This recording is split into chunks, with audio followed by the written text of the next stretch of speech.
Mi hermana cuadruplicó mi alquiler y mi padre lo llamó justo. Ella no sabía que yo había sido secretamente dueño de todo el edificio durante 3 años. Y la abuela me lo había dejado todo a mí. Necesitaba destruir sus planes por completo. Mi nombre es Elena Ríos. Tengo 36 años y hasta esta mañana, creía entender las reglas no escritas de la lealtad. Vivo en un anticuado y ventoso edificio de ladrillo en la ciudad de Chicago.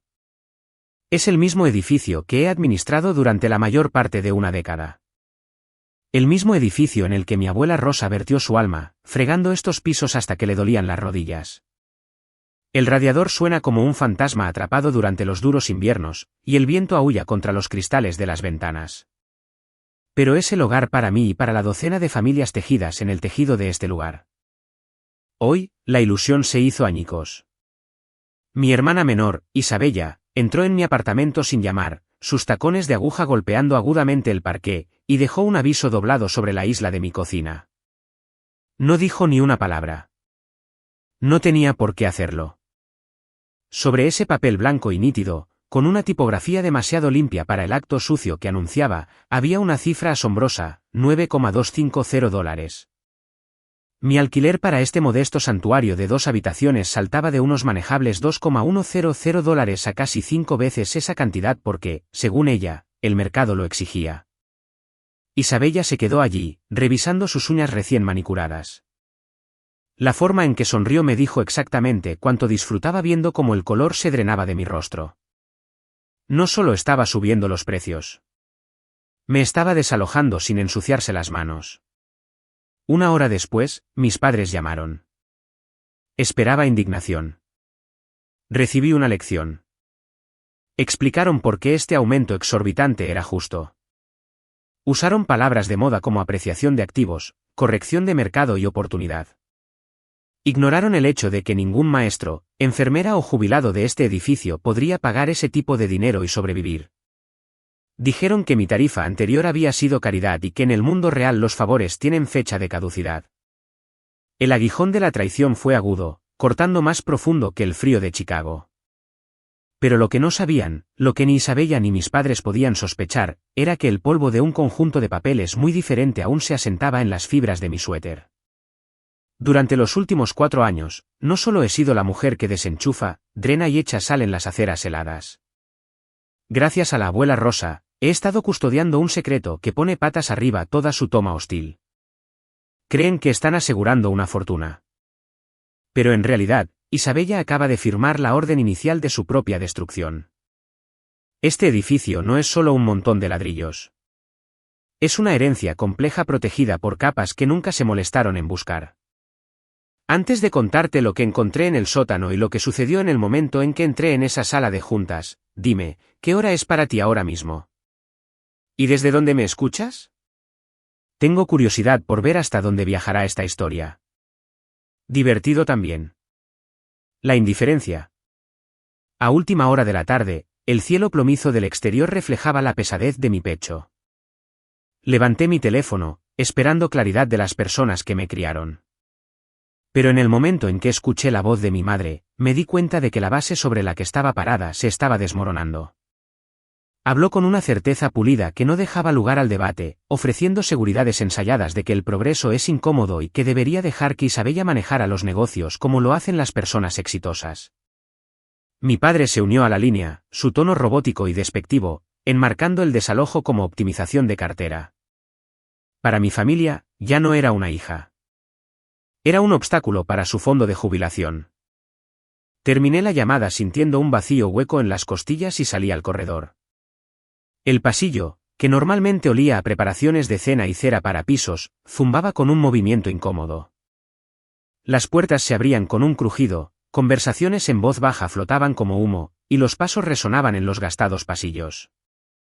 Las noticias se esparcen como la pólvora en un edificio como el nuestro, especialmente cuando amenaza el techo sobre las cabezas de los inquilinos.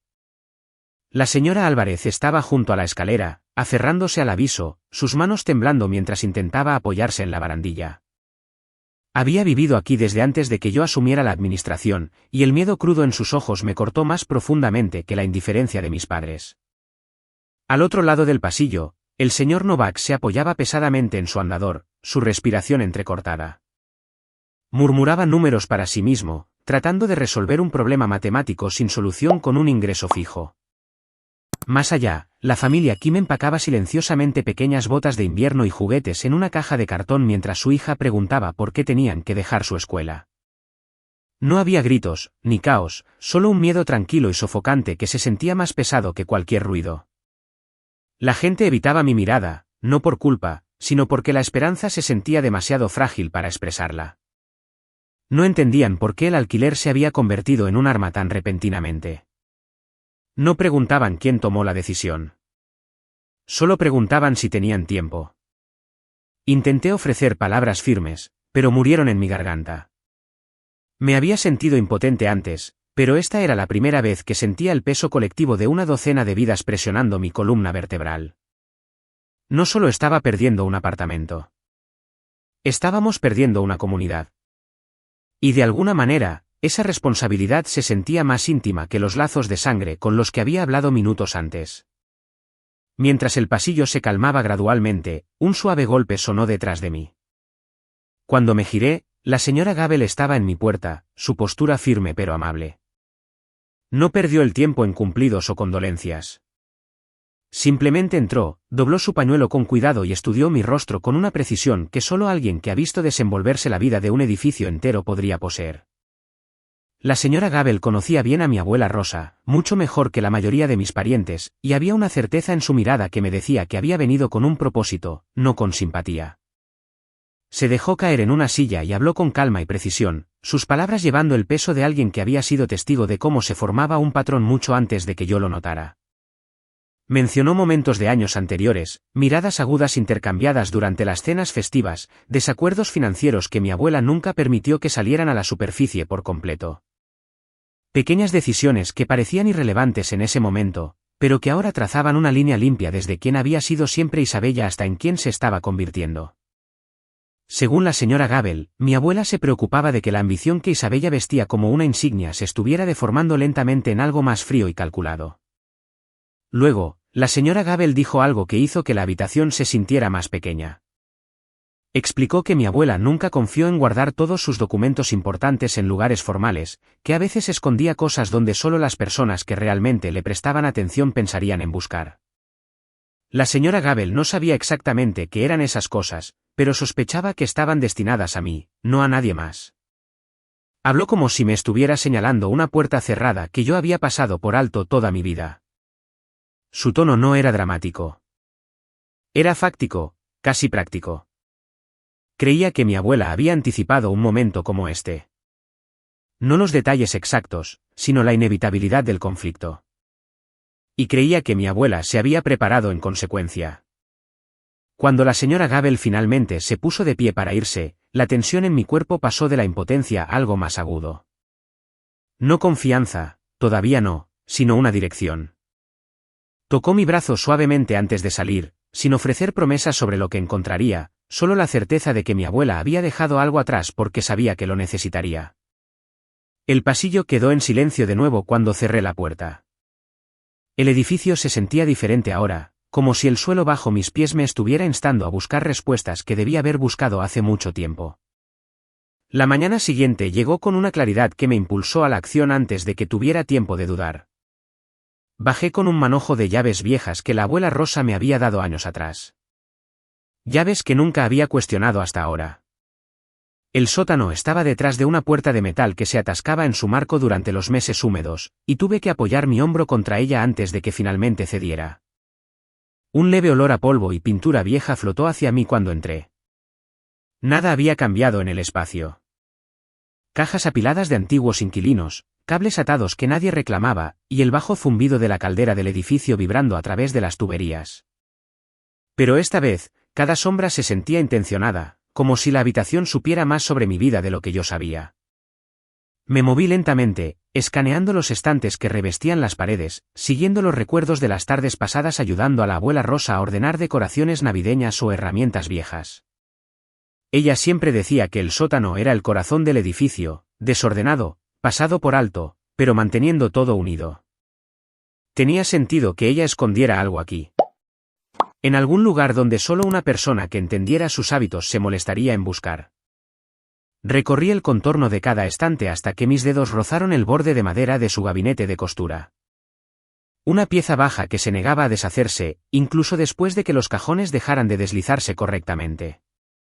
Con algo de esfuerzo, lo aparté, revelando una tenue grieta en uno de los paneles del suelo. Las líneas eran demasiado rectas, demasiado deliberadas para ser desgaste ordinario. Arrodillada, metí los dedos debajo de la tabla y la levanté. Debajo había una caja impermeable, lo suficientemente pequeña como para ignorarla, lo suficientemente pesada como para importar. Mi corazón latió una vez, fuerte, antes de asentarse en un ritmo constante que me instaba a abrirla. Adentro había carpetas envueltas en bandas elásticas, una pila de sobres sellados y una lata de metal que tintineaba cuando la movía.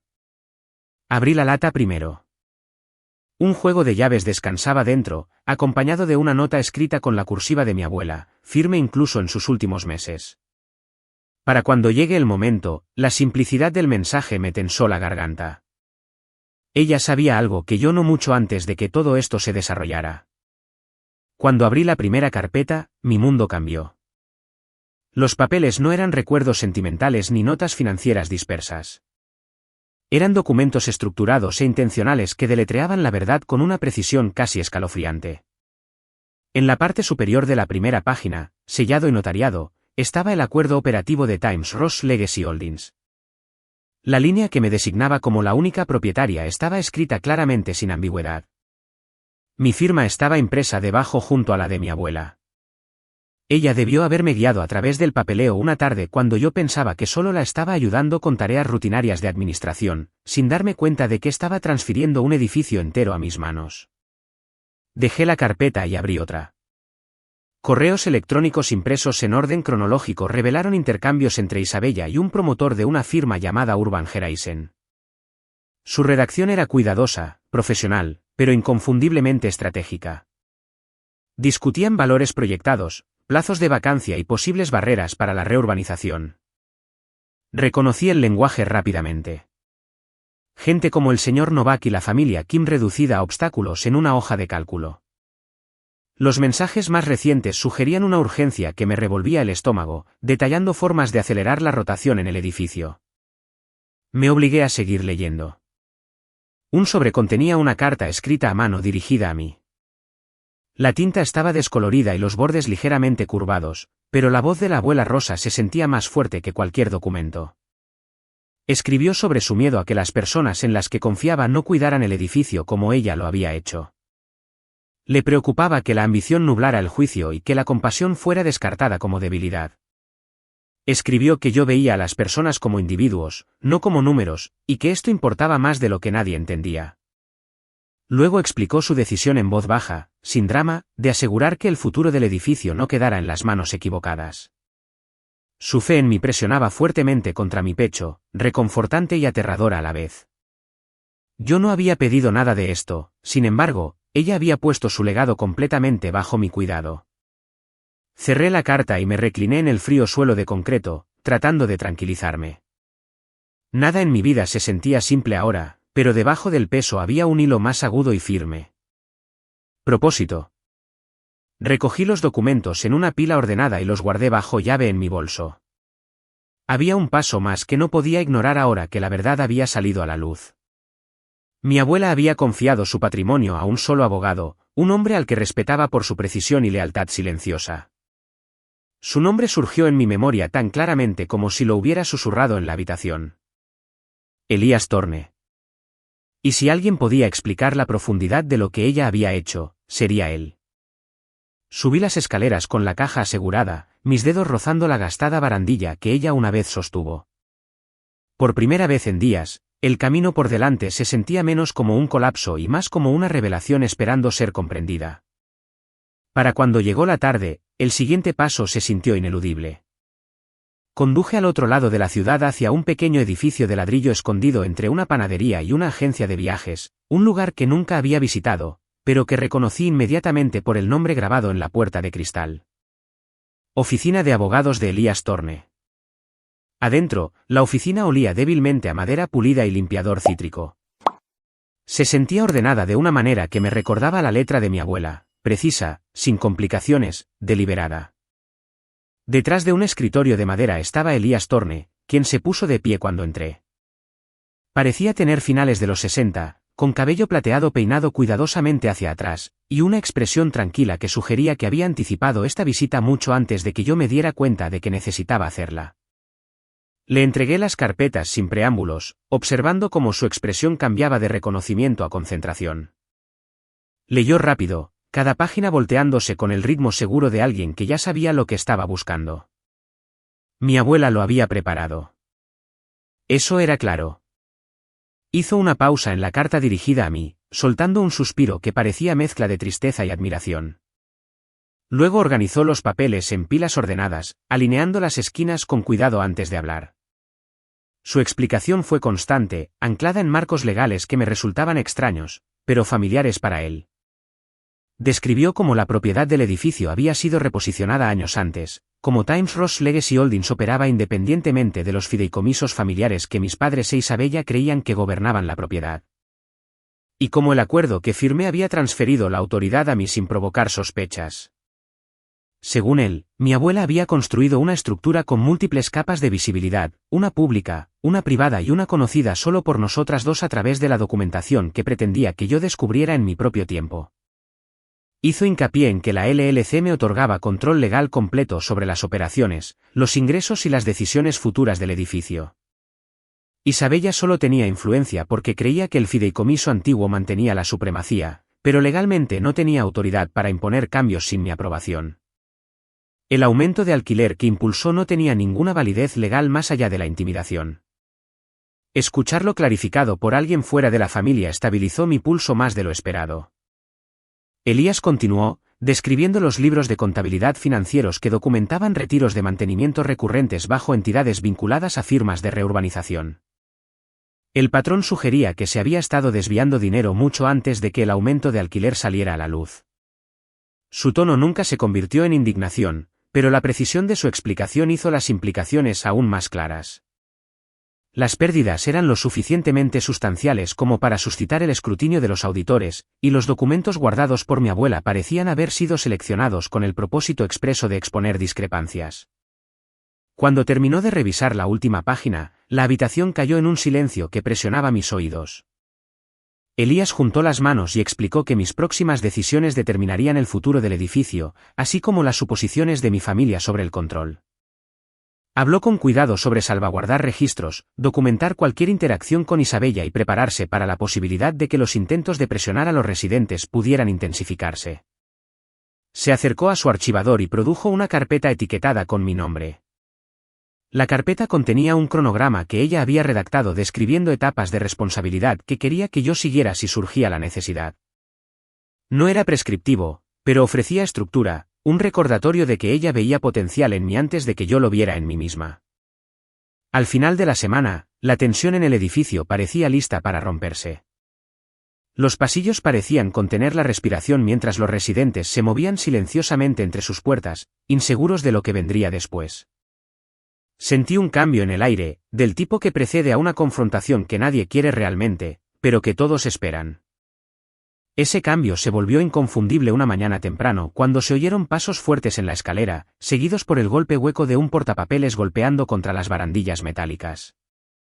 Salí de mi apartamento y vi a Isabella liderando un grupo de 3 hombres con trajes rígidos, cada uno sosteniendo listas de verificación impresas.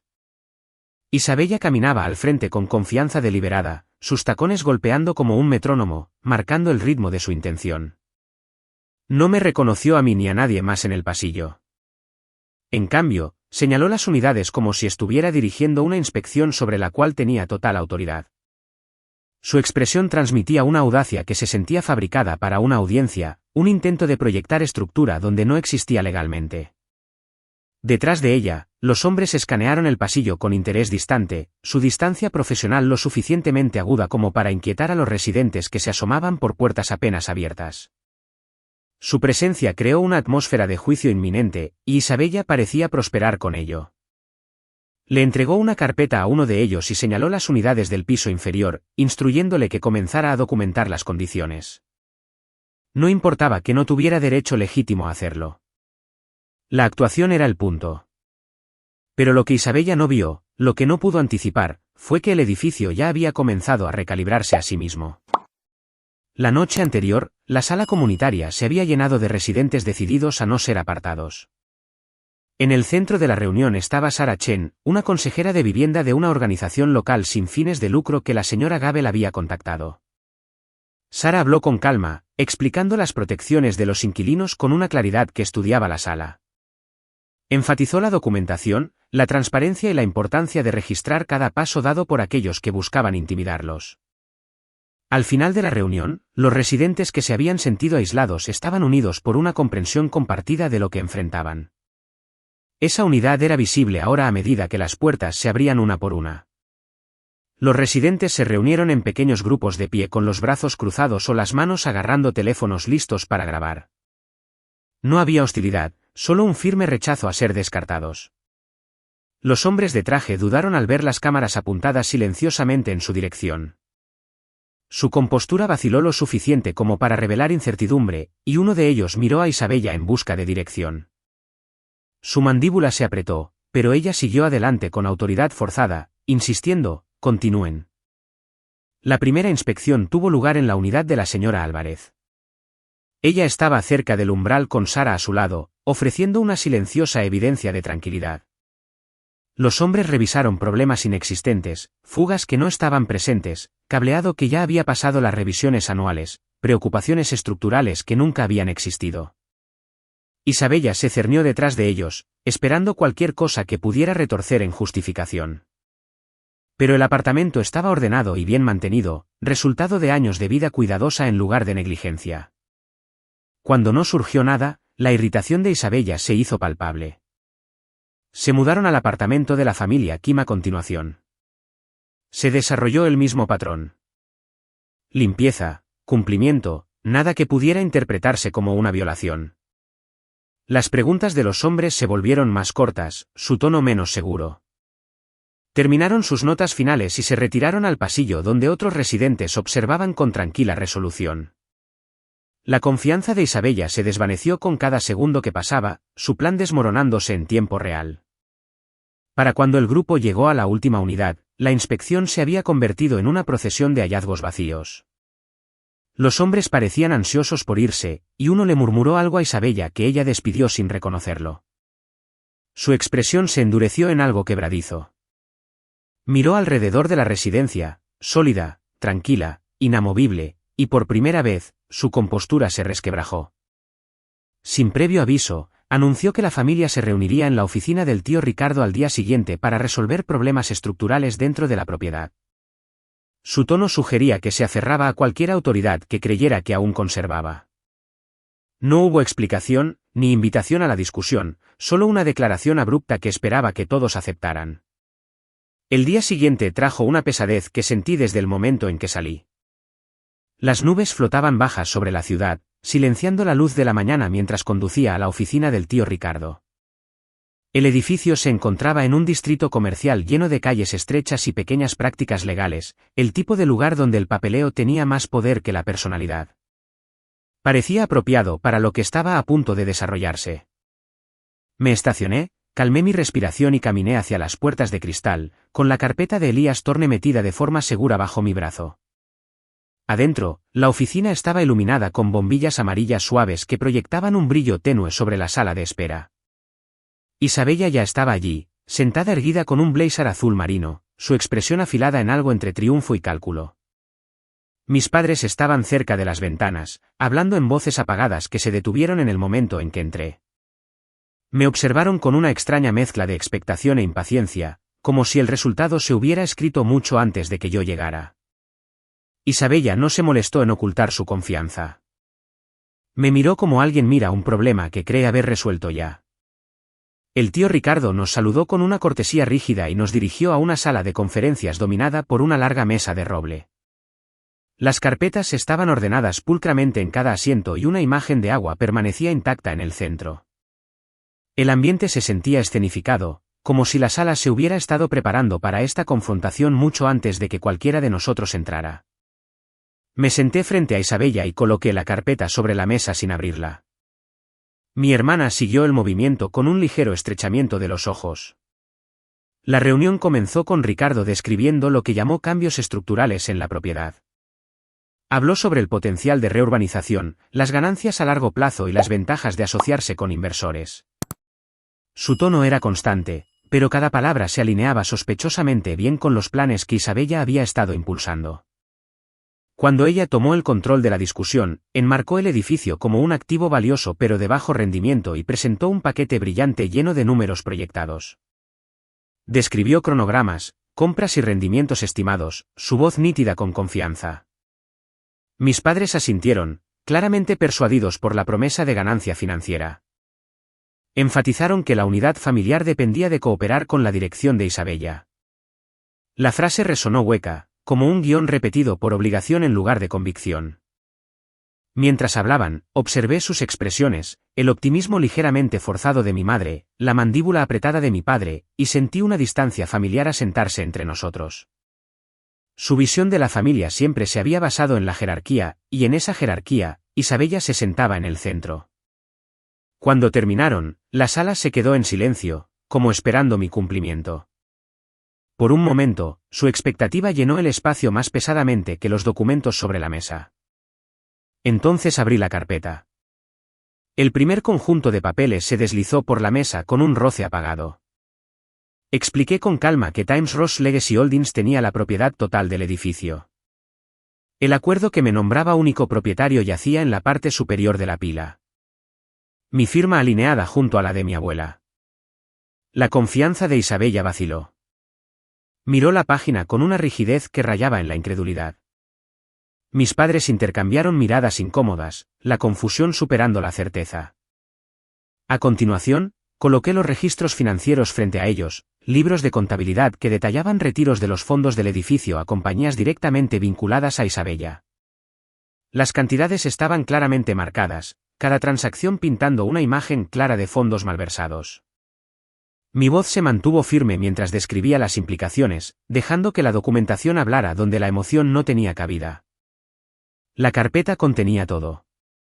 Cargos de mantenimiento que nunca llegaron a los contratistas, honorarios de consultoría desviados a entidades fantasma, y transferencias mensuales recurrentes sin propósito legítimo. Finalmente, dejé el último archivo, los correos electrónicos impresos entre mi hermana y el promotor. Sus conversaciones describían estrategias para desalojar el edificio, acelerar las vacancias y posicionarlo para la reurbanización. El lenguaje era cuidadoso pero inconfundible, cada frase revelaba más intención que la anterior. El rostro de Isabella perdió color a medida que las páginas se extendían como un mapa de sus planes. Siguió un largo tramo de silencio. Mis padres parecían atónitos, atrapados entre la lealtad y la realidad expuesta ante ellos. Isabella intentó hablar, pero las palabras colapsaron antes de formarse. Su compostura se había resquebrajado, dejando solo el contorno crudo del pánico. Esta vez el silencio no provino de la incertidumbre, sino del peso de la evidencia que no dejaba lugar a la negación. Entonces, un golpe rompió el silencio. La puerta de la sala de conferencias se abrió y Elías Torne entró con una calma medida que cambió el equilibrio de la sala. Detrás de él había un investigador de la oficina del fiscal de la ciudad que portaba una carpeta delgada. El investigador se presentó profesionalmente y declaró que necesitaba discutir discrepancias financieras vinculadas a actividades de administración de propiedades. Su tono no era duro, pero portaba una autoridad que cortaba cualquier argumento antes de que comenzara. La reacción de Isabella fue inmediata, una mezcla de incredulidad y temor creciente. Nos miró a cada uno como si buscara una escapatoria que no existía. Mis padres permanecieron congelados. Su confianza anterior se desvaneció bajo una marea creciente de incertidumbre. El investigador esperó pacientemente, dejándole la puerta abierta, y para cuando encontró su voz, la sala ya no le pertenecía. Semanas pasaron antes de que el peso total de todo finalmente convergiera en una sala de audiencias en el centro de la ciudad. El edificio se sentía frío a pesar del sol de principios de primavera que se filtraba por sus altas ventanas, y el aire llevaba la quietud de los espacios donde las decisiones remodelan vidas. Me senté detrás del estrado, la carpeta descansando en mi regazo, aunque ya no necesitaba confiar en ella. Cada documento, cada número, cada realización tranquila ya se había asentado en mi memoria con una claridad inquebrantable. Esto ya no se trataba de conmoción. Se trataba de la verdad dando un paso adelante sin ningún lugar donde esconderse. Cuando comenzó la audiencia, los cargos se leyeron con precisión clínica. Detallaron patrones de mala conducta financiera directamente vinculados a Isabella, retiros disfrazados de mantenimiento rutinario, transferencias a entidades fantasma que ella controlaba y esfuerzos coordinados para presionar a los residentes mediante tácticas de presión. El fiscal presentó cada pieza de evidencia con una certeza tranquila que dejaba poco lugar a la interpretación. Observé a mi hermana en la mesa de la defensa, su postura rígida, sus ojos al frente. Se veía más pequeña de lo que recordaba, como si la confianza que vestía con tanta facilidad antes se hubiera evaporado bajo las luces estériles. Se llamó a testigos. La señora Álvarez habló de avisos inesperados y del miedo que creció en los pasillos.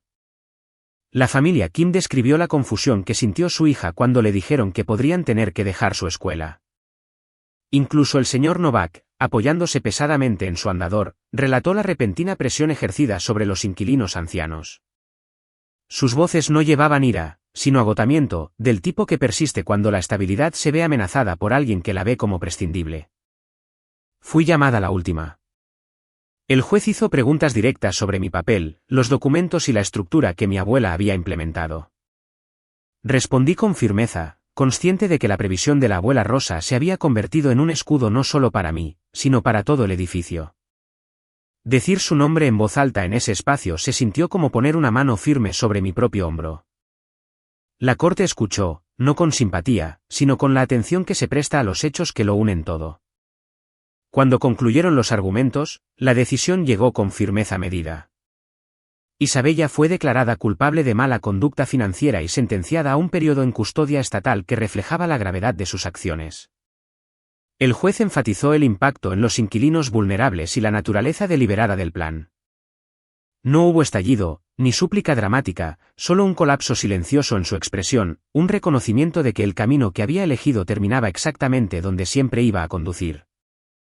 Mis padres se acercaron a mí brevemente después. Sus rostros llevaban una mezcla complicada de preocupación, incredulidad y algo que se parecía al arrepentimiento, pero que no llegaba a la superficie. Preguntaron si quería hablar. Les dije que no. No hubo discusiones, ni voces alzadas, solo una distancia formada por años de decisiones mucho más pesadas que cualquier cosa decidida en esa sala de audiencias. Se echaron hacia atrás y yo pasé junto a ellos sin mirar atrás. Afuera, el aire se sentía más brillante de lo que había estado en meses. El ruido de la ciudad llenaba la calle, coches pasando, conversaciones flotando desde cafés cercanos, un tren retumbando a lo lejos. La vida continuó como si nada monumental hubiera ocurrido, sin embargo, todo en mi mundo había cambiado. Me dirigí hacia el edificio, el que mi abuela había salvaguardado a través de una planificación deliberada y una resiliencia tranquila. De pie en la acera, observé las ventanas reflejar la luz del final de la tarde. Cada panel contenía las historias de personas que habían resistido la incertidumbre juntas. En las semanas siguientes, trabajé estrechamente con Sarah Chen para estabilizar los alquileres, organizar las reparaciones que el edificio realmente necesitaba y ofrecer acuerdos a largo plazo a los residentes que temían el desplazamiento. Su alivio no se expresó a través de la celebración, sino a través de pequeños gestos. Puertas abiertas para compartir el aire cálido de las cocinas, saludos intercambiados con facilidad, una sensación de firmeza regresando piso por piso. Lo sentía cada vez que recorría la escalera. El crujido de los escalones ya no era un recordatorio de presión, sino de continuidad. Una noche, me quedé de pie en la entrada y dejé que el silencio se asentara a mi alrededor. El edificio no era perfecto. Nunca lo había sido, pero era honesto y era nuestro. El legado de la abuela Rosa no era la estructura en sí. Era la claridad para alejarse de las personas que confundían el control con el cuidado y el coraje para proteger lo que importaba, incluso cuando significaba estar sola. Si había una lección en todo esto, era simple. Las familias no se definen por la sangre, sino por las decisiones que toman cuando la integridad es probada. Y a veces, el acto de lealtad más saludable es negarse a seguir a alguien por un camino que daña a todos a su alrededor.